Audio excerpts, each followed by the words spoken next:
বাবু কলৰ মিস্ত্ৰী, মাইনা শিক্ষকৰ স্ত্ৰী। দুয়োৰে মাজত চলি আছিল প্ৰেম।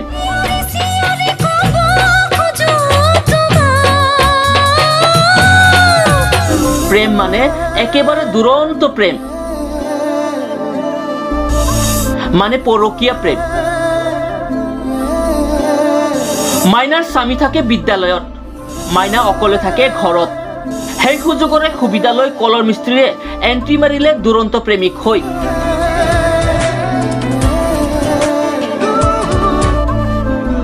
এতিয়া আহো মূল কাহিনীলৈ।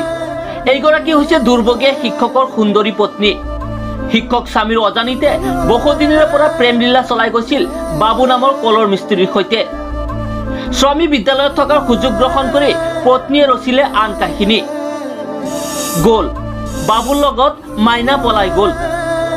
পৰকীয়া প্ৰেমৰ বাবে পত্নীয়ে লাহে লাহে পাহৰিব ধৰিলে শিক্ষক স্বামীক।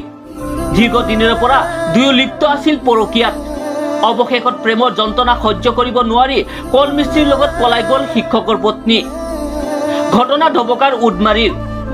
ডবকাৰ উদমাৰী প্ৰাথমিক বিদ্যালয়ৰ শিক্ষক মজিবুৰ ৰহমানৰ পত্নীৰ পৰকীয়া প্ৰেমে এতিয়া চিন্তিত কৰিছে সকলোকে।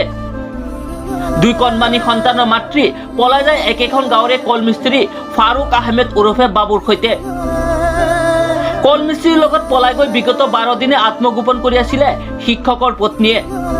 ঘটনা সন্দৰ্ভত ডবকা থানাত গোচৰ ৰুজু কৰে শিক্ষক মজিবুৰ ৰহমানে। অৱশেষত ডবকা আৰক্ষীয়ে দুয়োকে আটক কৰি ঘটনা সন্দৰ্ভত সোধপোছ অব্যাহত ৰাখে।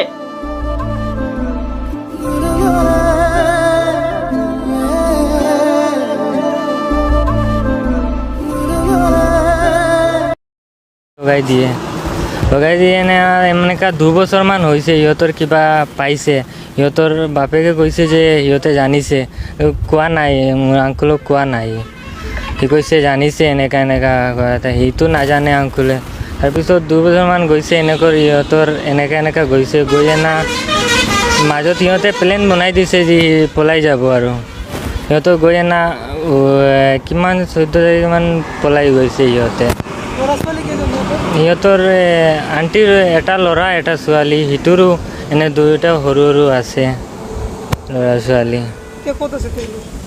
এইটোতো থানাত আছে, এতিয়া থানাই আনিছে, থানাতে আছে এতিয়ালৈকে। 2জন